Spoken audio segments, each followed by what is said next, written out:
নমস্কার, আমি সায়নী। আশা করছি আপনারা সকলে খুব ভালো আছেন। নতুন একটি ব্লগে আপনাদের সকলকে স্বাগত।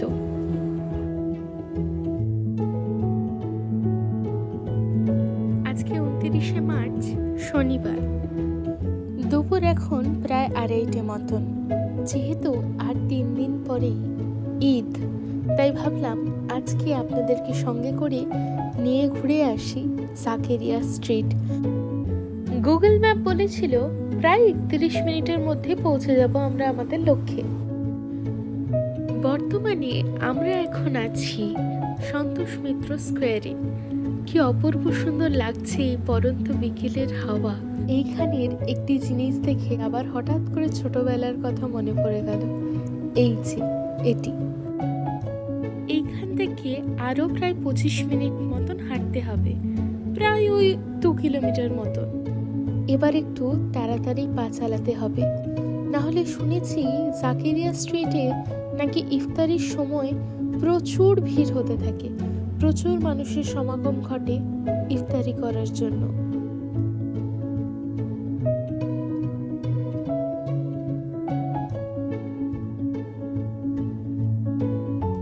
তবে এই রাস্তাগুলো দিয়ে যখন হেঁটে যাচ্ছি তখন স্কুলের দিনগুলোর কথা খুব মনে পড়ছে। ঠিক এই সময় স্কুলের শেষ বেলের ঘন্টা বাজতো যে এইবার বাড়ি যেতে পারবো। কলকাতার রাস্তাগুলোর মধ্যে সত্যি কি যেন একটা মায়া ভীষণ রকম কাজ করে আমার। যেন প্রত্যেকটা গলি, প্রত্যেকটা রাস্তা প্রতিনিয়ত কোনো একটা গল্প বানিয়ে চলছে আমাদেরকে শোনাবার জন্য। কিন্তু দুর্ভাগ্যবশত আমাদেরই হয়তো সময় হয়ে ওঠে না এই কর্মব্যস্ত জীবনে তাদের প্রতিটা গল্প বা প্রত্যেকটা পাতার নেড়ে চেড়ে দেখতে বা উপলব্ধি করতে বা অনুভব করতে। মাঝে মধ্যে নিজেকে খুব ভাগ্যবান মনে হয় আমি কলকাতায় জন্মগ্রহণ করেছি। তাই আমার শহরের মতন গল্প বোধহয় আর কোনো শহর বলতে পারে না।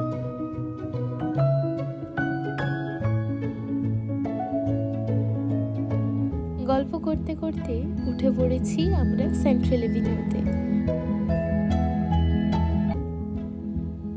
বিকেল এখন প্রায় 4:45 মতো, তাই অনেকেই ধরেছে এবার বাড়ি ফেরার পথ। আর এখান থেকে প্রায় মিনিট 10 রাস্তা বাকি আছে।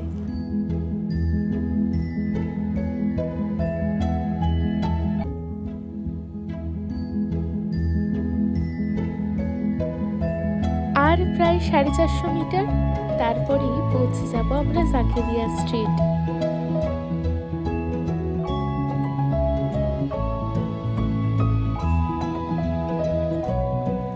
দেখতে দেখতে চলেই এলাম আমরা জাকেরিয়া স্ট্রিট। জাকেরিয়া স্ট্রিট হলো একটি রাস্তা যা মধ্য কলকাতা অঞ্চলের চিত্তরঞ্জন অ্যাভিনিউ অথবা সেন্ট্রাল অ্যাভিনিউর সাথে রবীন্দ্র সরণিকে যুক্ত করেছে। এই রাস্তায় নাখোদা মসজিদ অবস্থিত। এটি কলকাতার সবচেয়ে বড় রমজান বাজার। এই রাস্তার খুব কাছেই অবস্থিত মোহাম্মদ আলী পার্ক। নাখোদা মসজিদের গায়ে আবার 6টি বিভিন্ন দেশের ঘড়িও আছে। মসজিদ থেকে বেরিয়ে তারপর চলে গেছিলাম আলবাইকে। এখান থেকে আমরা ট্রাই করেছিলাম মাটন শিক কাবাব। দাম নিয়েছিল মাত্র 40 টাকা। আর এটি হচ্ছে আলবাইকের ব্যস্ত কিচেন।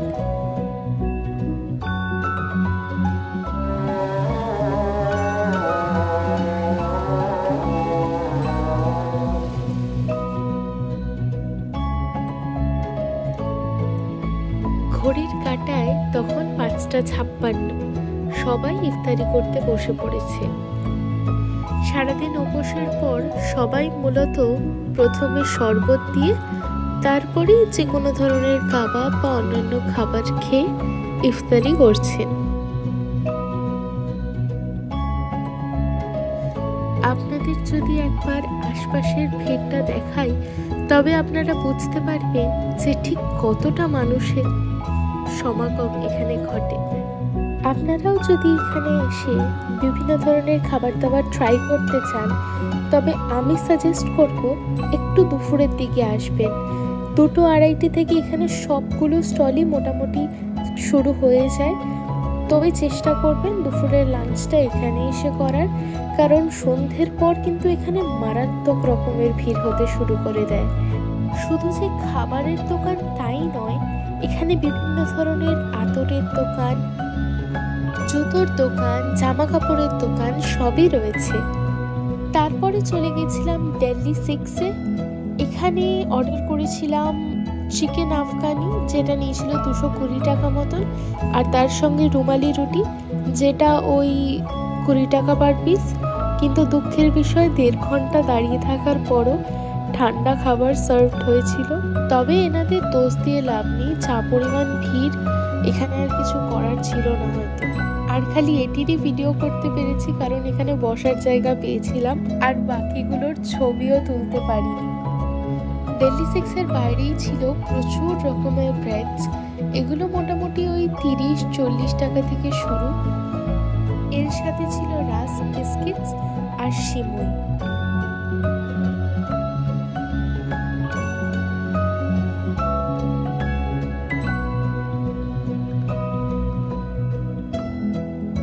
তারপর দিল্লি চিকেন থেকে নিয়েছিলাম টাংরি কাবাব 2 পিসের, যেটার দাম নিয়েছিল 150 টাকা।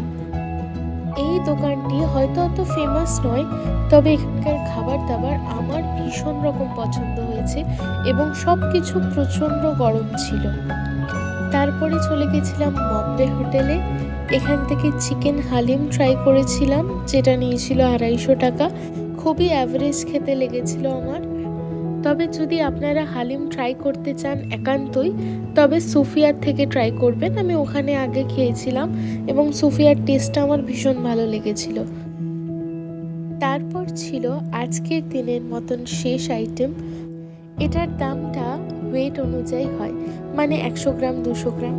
এই ভিডিও শেষে আমি কোন কোন দোকানের কি কি ফেমাস আছে এবং তাদের দাম সব কিছু লিস্ট বন্দি করে আপনাদের জন্য তৈরি করে রেখেছি।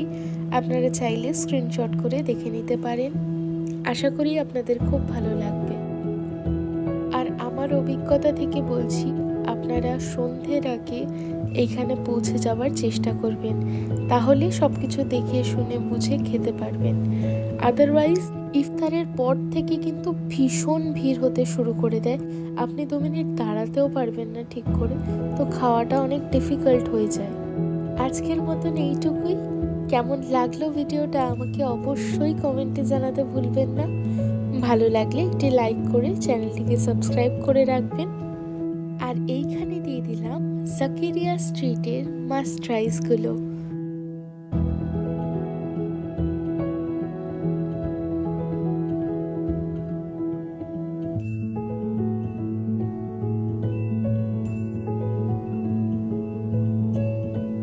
সবাই ভালো থাকবেন এবং সবাইকে ভালো রাখার চেষ্টা করবেন। আবার দেখা হবে খুব তাড়াতাড়ি।